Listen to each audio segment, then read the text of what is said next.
Kipekee kabisa nichukue fursa hii kumpongeza afisa tarafa wa Masasi mjini, lakini kupitia mheshimiwa mkuu wa wilaya kwa kazi nzuri, kwa zoezi hili zuri waliloliibua la kufanya mchaka kwa wanafunzi, ambapo mchaka umeanzia kwenye ofisi ya mkuu wa wilaya, lakini hadi kufikia kwenye majumuisho hapa kwenye shule ya msingi Kambarage.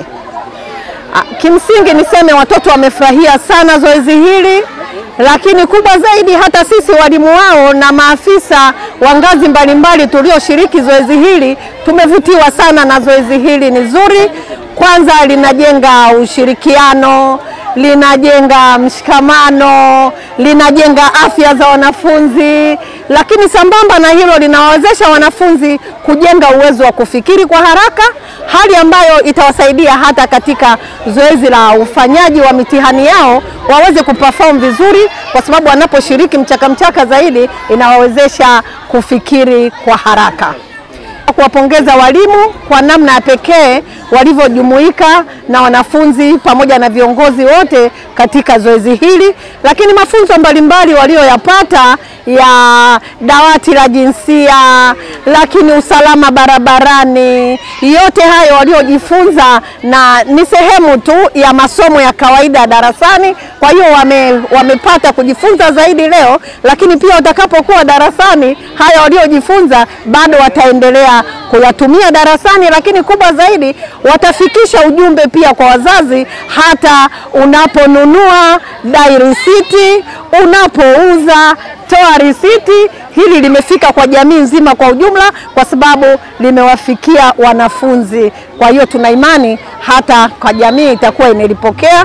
Ni muombe afisa tarafa zoezi hili liwe endelevu kwa sababu linajenga afya ya akili, afya ya kisaikolojia, linajenga ushirikiano miongoni mwa wanafunzi, wazazi, lakini na sisi viongozi hapa tupo tumelifurahia sana. Linatuwezesha hata sisi wenyewe kujenga afya zetu.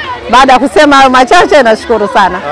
Labda ningependa kusikia rai yako ipi kwa walimu ambao wanasimamia na maafisa elimu kata kuhakikisha wanafanya mchaka. Rai yako ni ipi ama nini kifanyike kuendeleza? Nashukuru msema chochote.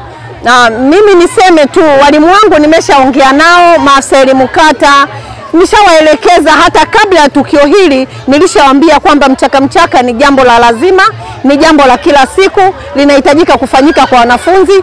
Kwa hiyo mchaka huu wa leo umekuja kuongeza chachu.